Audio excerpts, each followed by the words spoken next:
Hello friend. तो BSL 032 का viva का हम फटाफट से देख लेते हैं, क्योंकि क्वेश्चंस जो हैं कुछ ज़्यादा हैं, तो फटाफट से हम देख लेते हैं कि वाइवा में क्या क्या पूछा जा सकता है। जिस तरह what is C plus plus. C plus plus general purposing आपको पता है कि एक्सटेंशन सी प्रोग्रामिंग का है, क्योंकि पहले सी था फिर सी प्लस प्लस आया। It includes feature such as object oriented programming and generic programming. आपसे ये भी पूछा जा सकता है कि सी और सी प्लस प्लस में डिफरेंस क्या है। तो जिसमें आप उसमें हम बता सकते हैं, फंक्शन बना सकते हैं, क्रिएट ऑब्जेक्ट कर सकते हैं, तो बाकी ये सारी चीजें उसमें नहीं होती है। तो इसका एक डिफरेंस भी है, एक बात देख लीजिएगा। Difference between C and C. C C plus plus is extension of C including additional feature like class and objects, object oriented programming, ये सारे फीचर है। Okay, explain the concept of class, classes and object. Classes का और object का क्या है। जिस तरह क्लासेस हम बनाते हैं तो क्रिएटिंग अ ब्लूप्रिंट होता है। ब्लूप्रिंट, बहुत से बच्चे की क्वेरी होती है कि ब्लूप्रिंट होता क्या है। ये होती है एक रूपरेखा, अंतिम रूपरेखा। अगर मान लो कहीं पे लेआउट करते हैं तो वहां पे मार्किंग करते हैं, that is called blueprint. Blueprint का मतलब होता है कि एक रेखा, लेख रेख रेखा, मतलब आपने जो बना के दी है वो अंतिम है, अब इसके आगे कुछ नहीं है। जो डिजाइन आपने स्ट्रक्चर तैयार किया है, तो उसका मतलब होता है ब्लूप्रिंट यहाँ पे। ओके, तो and an object instant of class, class encapsulateds data behaviour into a single units. जिस तरह हम कोई भी क्लास करते हैं तो एनकैप्सुलेटेड डाटा बिहेवियर एक सिंगल यूनिट में होता है। अगर सी प्लस प्लस आपने पढ़ा है तो आपको फटाफट आ रहा होगा। अगर नहीं आ रहा होगा तो आपको फ्रेंड डीपली जाना पड़ेगा, क्योंकि अगर मैं डीपली समझाने की कोशिश करूंगा तो मैं पूरा वीडियो इसे कवर नहीं कर पाऊंगा। How is memory allocated in C plus plus. Dynamic and variable. The new operator is use to dynamic memory, मतलब जो भी आप रन टाइम में करते हैं तो वो डायनेमिक होता है, और ड्यूरिंग द टाइम करते हैं तो वो स्टैटिक होता है। And delete the operator is use to de allocated memory. De allocated memory friends अगर पूछा जाए तो कैसे हम डी एलोकेटेड करते हैं, तो वो टिल्ड साइन से करते हैं। What is the purpose of this pointer in C plus plus. This pointer is a pointer point to object which member function is invoked.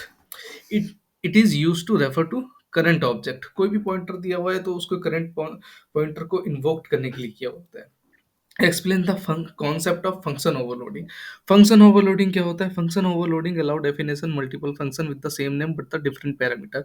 एक ही का ऐड आपने ऊपर भी बना दिया और दूसरे क्लास में आपने दूसरे पैरामीटर में वहां पे भी आपने ऐड वर्ड लिखा है, तो डिफरेंट पैरामीटर हो गया लेकिन सेम नेम हो गया। उसी को कहते हैं फंक्शन ओवरलोडिंग। इस जगह आगे हम पढ़ेंगे ऑपरेटर ओवरलोडिंग भी क्या होता है। अभी देख लेते हैं नेक्स्ट क्या है। How are construct and destructor different. Constructor are called when an object is created and destructor are called when an object is destroyed. Simply है। What is the purpose of the static keywords in C++? Static keywords in used to declare a static member of a class which are shared amongst all instant of class। ठीक है ना। तो class के बीच में जितने भी होते हैं हम स्टैटिक का कीवर्ड यूज करते हैं। Difference differentiate between I plus plus I and I plus plus in C plus plus. आपने देखा होगा कि जब भी हम कोई भी सपोज दैट क्या कहते हैं मैट्रिक्स फॉर्म या कुछ भी बनाते हैं तो उसमें इंक्रीमेंट और पोस्ट इंक्रीमेंट या प्री इंक्रीमेंट का यूज होता है। तो जो आपका प्लस प्लस आई है फ्रेंड, वो प्री इंक्रीमेंट हो गया, ठीक है। और आई प्लस प्लस जो आप यूज करेंगे वो पोस्ट इंक्रीमेंट हो गया। इसी के लिए हम यूज करते हैं। नेक्स्ट स्लाइड देख लेते हैं फटाफट से। Explain the role of virtual keywords in C plus plus. Virtual keyword का क्या है। तो आपने देखा होगा कि जब भी हम क्लास बनाते हैं वर्चुअल बेस क्लास में बनाते हैं तो dynamic binding during run time for polymorphism. अब देखिए हर एक वर्ड का अलग अलग डिफरेंट डिफरेंट है। पॉलीमॉर्फिज्म का मतलब हो गया कि बहुत सारे फॉर्म होने हैं। जब भी आप कोई भी डिफाइन करेंगे, अगर कार बनाएंगे तो कार का भी एक उसका सब क्लास बनाएंगे, एब्स्ट्रैक्ट क्लास बनाएंगे, और वो एक दूसरे से इनहेरिट इनहेरिट हो रहा होगा। तो बहुत सी सारी चीजें हैं। तो ये चीज ना ज्यादा कॉम्प्लेक्स ना हो, तो एक सिंपल लैंग्वेज में मैंने एक एक लाइन में बताया है कि अगर मान लो आप डीपली भी नहीं जाते हो तो इसको पढ़ के एटलीस्ट आंसर तो कर सकते हो ना। उतना डीप पूछेगा भी नहीं, क्योंकि 5 मिनट का वाइवा है। उसमें से 2 मिनट तो खा जाएगा आपका। आईडी कार्ड दिखाओ, रोल नंबर लिखो और ये करो, और बीच में मैम कनेक्शन, हाँ मैडम प्लीज रिपीट, ये इस तरह की थोड़ी कंफ्यूजन वैसे क्रिएट मत करना। एक्सपैन अगर आता होगा तो ठीक है, नहीं आता होगा तो प्लीज सिंपली कह देना कि madam please ask me different question, बस। ठीक है ना। चलिए, what is the purpose of the const keyword. आपको भी पता है कि कोई भी कॉन्स्ट वर्ड होता है तो उसे हम मॉडिफाई नहीं कर सकते, इसीलिए हम कॉन्स्ट कीवर्ड का यूज करते हैं। What is the role of friend keywords. अब फ्रेंड का, सॉरी, फ्रेंड कीवर्ड हम उसे इसलिए देते हैं ताकि वो हमारे क्लास के जो हमने बनाया हुआ है उसको एक प्राइवेट को एक्सेस कर सके। प्रोटेक्ट मेंबर ऑफ क्लासेस जिस तरह फ्रेंड का है, अब घर के मेंबर तो एक्सेस कर सकते हैं, लेकिन फ्रेंड जो है वो हमारे घर में आके कोई चीज एक्सेस करे तो हम उसे एक्सेस देंगे तभी ना वो कर पाएगा। वही अब देखिए यहाँ पे आ गया ना operator overloading. Operator overloadings allow definition of custom behaviour for operator. Custom behaviour होता है जो enable objects to behave like built in types. इतना पढ़ लीजिएगा, डीपली जाने की जरूरत नहीं है क्योंकि आपको ये पता है प्लस माइनस मॉड्यूल्स और मल्टीप्लिकेशंस ये सारे सिंबल होते हैं जो ऑपरेटर ओवरलोडिंग्स होते हैं। How are reference different from pointer in C plus plus. Reference are references. References आपने देखा होगा कि कोई भी नाम लिखते हैं तो एलआईएस में उसके नीचे नाम में आप एक्स्ट्रा वर्ड दे सकते हैं, for variable and can not be reassigned, while pointer are variables that store memory address can be resigned. What is the purpose of inline keywords. अब इनलाइन कीवर्ड्स में जिस तरह मान लो आपने ऊपर में इनलाइन ही वर्ड कर दिया तो वो पूरे प्रोग्राम को रीड नहीं करेगा, वो इनलाइन को ही फंक्शन को रीड करके आपका फंक्शन को रिजल्ट डिस्प्ले करा के दे देगा। तो आपके फंक्शन की मतलब थोड़ी फास्ट परफॉर्मेंस बढ़ाने के लिए हम इनलाइन कीवर्ड्स का यूज करते हैं। ठीक है। डिफरेंस बिटवीन मैलोग और न्यू में क्या है, जिस तरह मैलोग जो लाइब्रेरी फंक्शन में डायनेमिक मेमोरी एलोकेट करता है, और वाइल न्यू जो है सी प्लस प्लस ऑपरेटर जो है डायनेमिक मेमोरी एलोकेशन आपका रीड करता है। Explain the concept of multi inheritance in C plus plus.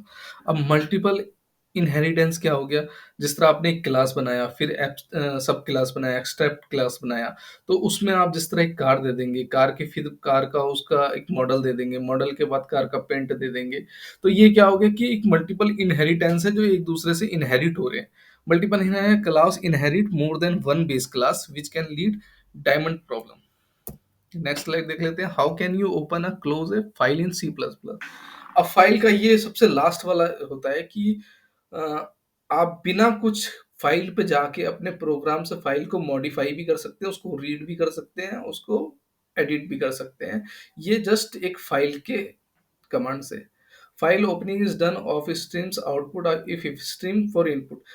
Closing is done automatically when the file stream object goes out of scope. Okay.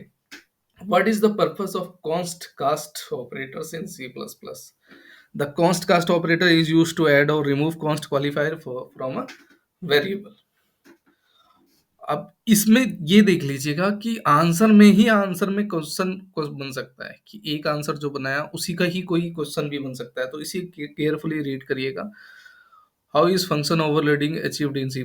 Function overloading is achieved in C++. Defining function is derived class, the same signature as virtual function in the base class. अब virtual इसका difference भी पढ़ लीजिएगा friend. Virtual function, क्योंकि देखिए मैं बना तो रहा था लेकिन बनाते बनाते आंसर जब पढ़ रहा हूँ तो इसका भी मेरे को क्वेश्चन आ रहा है, क्योंकि एक प्योर वर्चुअल फंक्शन होता है जिसे हम डिनोट करते हैं इक्वल टू जीरो से, और वर्चुअल भी फंक्शन होता है, और प्योर वर्चुअल फंक्शन होता है जिसका कोई भी मीनिंग नहीं होता और उसका उसका जो भी है डिस्प्ले में कुछ भी आउट नहीं होता। अब इसकी डीपली में जाएंगे कि अगर ऐसा कुछ मान लो उसके ऑब्जेक्ट का कुछ रिलेटेड ही नहीं है तो हम प्योर वर्चुअल फंक्शन बनाते क्यों, उसका मीनिंग क्या है। तो ये काफी लंबा वीडियो है, डिटेल में जाना होगा तो आप पढ़ना बाद में उसका। ठीक है। Explain the concept of templates. Templates एक बहुत गजब की कमांड है। डिफरेंट पैरामीटर में अगर मान लो आपको कोई भी जिस तरह इंट फ्लोट कैर ये सब पास करना होगा, तो एक जस्ट कीवर्ड टेम्पलेट का यूज करके आप एक ही क्लास में पास करके टेम्पलेट्स को उसको प्रोग्राम को शॉर्ट्स बना सकते हैं। टेम्पलेट्स ये कि आपके जिस तरह यहाँ पे allow definition generic class and function can work with any data types, कोई भी है, इंट है, फ्लोट है, कैर है, कोई भी डाटा टाइप के साथ वो काम करेगा। What is the purpose the typed operator in C++? Typed operator returns type information about an expression which is used for dynamic type checking. How are C++ array different from C array? C++ array have additional features such as bound checking or objects with member functions. different तरीके के होते हैं. What is अब smart pointer क्या है? Smart pointer और objects act like a pointer but manage the memory automatically. समझ रहे हैं? Helping prevent memory leaks. मतलब एक तो पॉइंटर होता है और एक स्मार्ट पॉइंटर होता है जो आपकी मेमोरी को जो है वो ऑटोमेटिकली मैनेज का भी काम करता है। What is the lamp Lambda function in C++. A lambda function is a anonymous function defines using the lambda expression syntax is often used for short one of operations. Explain the role of const iterator in C++. Const iterator in iterator that can be used to traverse the elements of a container but does not allow modification the container element. जब आप बड़ा programme बनाएंगे तब आपको पता चलेगा कि const iterator का हम यूज क्यों करते हैं. नेक्स्ट स्लाइड देखते हैं. What is the purpose of explicit keywords in C plus plus. अब एक्सप्लिसिटी इसका मतलब होता है कि ये स्पष्ट रूप से, हिंदी में पहले मीनिंग समझो फिर उसके बाद. अब keyword is used to prevent, prevent मतलब रोकना, implicity type conversation of construct and conversation operator. तो इस तरह आपको काफी अच्छी तरीके से समझ में आएगा. How is polymorphism acids. Simple है. पॉलीमॉर्फिज्म मतलब पॉली का मतलब मैनी समझ लो, मॉर्फिज्म का मतलब फॉर्म समझ लो, मतलब एक ही फॉर्म. आप अब घर में क्या हो, घर में चाइल्ड हो, बाहर क्या हो, फ्रेंड्स के लिए फ्रेंड्स हो, और स्कूल में क्या हो, स्टूडेंट हो. तो एक ही फॉर्म के मतलब आप सपोज दैट फॉर्म, और एक ही फॉर्म के डिफरेंट डिफरेंट कैरेक्टर हो सकते हैं. दैट इज कॉल्ड ये पॉलीफॉर्मिज्म. ठीक है ना. Is achieved through virtual functions, function overriding, and dynamic binding. Explain the concept of namespace in C++. Namespace is way to organize code elements, grouping them under a name, prevent naming conflicts के लिए. इसको आप हिंदी में समझना तो आपको समझ में आएगा इसमें. बाकी मैं पूरी कोशिश करूंगा कि जितना मैं समझा सकता हूँ उसको मैं समझाने की कोशिश करूंगा. आपने कभी प्रोग्राम यूज किया होगा तो नेम स्पेस आपने यूज किया होगा कि जो भी कोड आप लिखते हो एलिमेंट्स का, उसको आपने देखा होगा कि कहीं पे ना कहीं पे वो एक नेम को रोकने का काम करेगा, जो कन्फ्लिक्ट्स करेगा. तो मान लो आपने प्रोग्रामिंग लिखा हुआ है फॉर एग्जाम्पल, अब समझाने पे ही आ गया तो चलो कोई बात नहीं, समझा देता हूँ. आपने सपोज दैट एक लंबा नाम, चौड़ा नाम है किसी का, ठीक है ना, वेद व्यास ये सब जो भी है, वो लंबा लंबा चौड़ा नाम है, ठीक है ना. अब नेम स्पेस में आपने सपोज दैट उसको एक एस करेक्टर का नाम दे दिया, तो नीचे जितनी भी प्रोग्रामिंग होगी ना, ऊपर प्री डिफाइंड करेक्टर में उसमें आपने नाम सिर्फ एस से दे दिया तो वो सारे को क्या करेगा, रिप्लेस एस सी कर देगा. A name space way to organise code elements by grouping them under a name, prevent naming conflicts. What is class and object in C plus plus. In C plus plus a class user defined data types. Simple, ये हर कोई है, कोई भी class हो, कोई भी object हो, तो ये कौन बनाता है, यूजर ही बनाता है ना. तो ये class is a user defined data types, कि यूजर के द्वारा ही क्लास बनाएगा. आप क्लास क्या बनाओगे, टीवी बनाओगे, लैपटॉप बनाओगे, कार बनाओगे, पेंट बनाओगे, टीचर बनाओगे, यूनिवर्सिटी बनाओगे, कुछ भी क्लास बना सकते हो. तो कौन बनाना है, यूजर बना रहा है. And that serve as a blue print for creating object. Blue print creative object मतलब कि तुमने एक उसको लेखा जोखा, मतलब ये एक है रूपरेखा, मतलब एक लेआउट की तरह, मतलब ये समझ लो कि उसको एक लाइनिंग करके दे दी है कि भैया ये क्लास है, ये इस तरह की से बना हुआ है. An object to other hand. अब ऑब्जेक्ट के बारे में बात कर लेते हैं. Is instant of class. It is constraint realisation of class blueprints with a specific value of its attribute. जो मैंने आपको बताया कि कोई भी नाम का हो सकता है ऑब्जेक्ट. Explain abstract class. अब एब्स्ट्रैक्ट क्लास क्या होता है. Abstract class is a class that cannot be initiates and its own. It serves as a base class for other classes. Is designed to be subclass by other classes. जिस तरह आपने एक car नाम का बनाया और नीचे जो सब क्लास बना दिया, उसको क्या बना दिया आपने, मॉडल के नाम से बना दिया. तो क्लास बन गई और उसका एक सब क्लास बन गया, लेकिन इनिशिएट नहीं करेगा इट्स ओवन अपने पे. ठीक है ना. और उसे वो हो गया अपना ड्राइव क्लास. अब यहाँ पे देख लेते हैं pure virtual. Pure virtual function is a virtual function that is declared in the abstract class but has no implementation. कोई implementation नहीं देगा वो. The syntax of declaring pure virtual function is to append is equal to, जो मैंने बताया zero से वो करता है. ठीक है ना.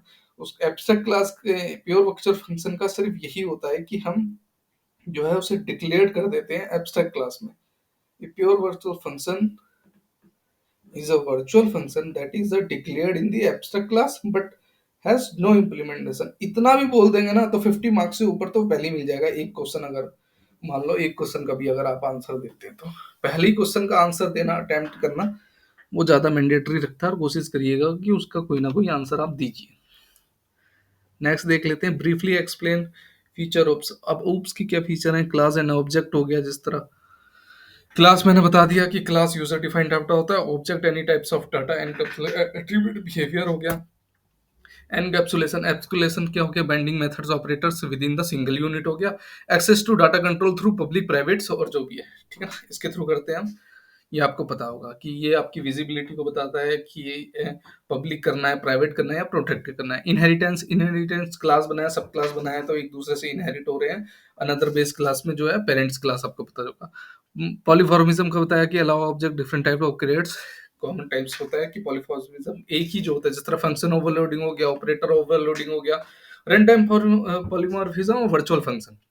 ओके, अब देख लेते हैं explain uses of string. String में क्या क्या यूज होता है, सिन होता है, सी आउट होता है, सी आर होता है, क्लोज होता है। सिन के जिस तरह होता है कि ये रीड डाटा करने के लिए होता है, सी आउट डिस्प्ले करने के लिए होता है अपना, और शेयर जो होता है ये अपना जो एरर मैसेज थ्रो करता है उसको, बफर्ड को इग्नोर करके आपका इमीडिएटली जो है आपके प्रोग्राम को डिस्प्ले कराएगा। सी लॉग भी इसी तरह यूज करता है, मैसेज को सिमिलरली जो है एसोसिएट करता है, but like share is not buffered. मतलब ये है कि इसको डिफाइन तो कर देंगे लेकिन ये आपके मैसेज को डिस्प्ले तो नहीं करेगा ये। नेक्स्ट स्लाइड देख लेते हैं, एक्सप्लेन थ्री यूनेरी ऑपरेटर। यूनेरी ऑपरेटर ये इंपॉर्टेंट है, जिसमें प्लस प्लस किस लिए होता है, इंक्रीमेंट ऑपरेटर के लिए होता है, माइनस माइनस डिक्रीमेंट के लिए, और साइज ऑफ होता है तो साइज ऑफ बताता है कि कोई भी डाटा टाइप है तो उसका साइज क्या होगा। Entry control loops, we use while and for loops where entry condition check if condition is true program will execute। Entry control loop पूछ लिया जाए तो वो शुरू में ही प्रोग्राम को जो है हम while और for से डिनोट करते हैं। How many storage classes in C plus plus. अब होते तो पांच हैं, जिस तरह एक लास्ट में मेरे ख्याल से मैटलॉग भी आता है तो वो स्टोरेज में नहीं आता। ये चार इंपॉर्टेंट है, ऑटो, रजिस्टर और स्टैटिक और एक्सटर्नल है। तो ऑटो का it is really used explicitly because the compiler automatically detects the types of variables based on initialize। तो ये एक रोकने का काम करता है आपका ऑटो का। रजिस्टर में क्या हो गया, use to modern compiler capables to optimise. उसी तरह स्टैटिक्स का यूज कर लीजिए when you use to local variable. बस एक लाइन भी पढ़ लेंगे ना तो मोर देन एनफ है। External its tell the compiler that the variable is declare elsewhere and the actual definition will be provides in linking time. तो इसी तरह चूज है आपसे। इसमें मैं बोनस पॉइंट देना चाहूंगा कि सी प्लस प्लस का कौन है ऑथर, सी प्लस प्लस और सी में क्या क्या डिफरेंस है ये भी पढ़ लीजिएगा। क्योंकि ज्यादा बनाऊंगा तो फ्रेंड वीडियो बहुत ज्यादा लंबी हो जाएगी, लेकिन मेरे ऑन माइंड में जितना भी है मैं उतना आपको बोल सकता हूँ। जिस तरह डू लूप और वाइल लूप में क्या हो गया कि जिस तरह डू लूप है तो एक बार चलेगा ही चलेगा, रन करेगा। और बहुत सी ऐसी ऐसी कमांड है कि हम फॉर लूप कब यूज करते हैं, वाइल लूप कब यूज करते हैं, ये सारी चीजें आ गई हैं।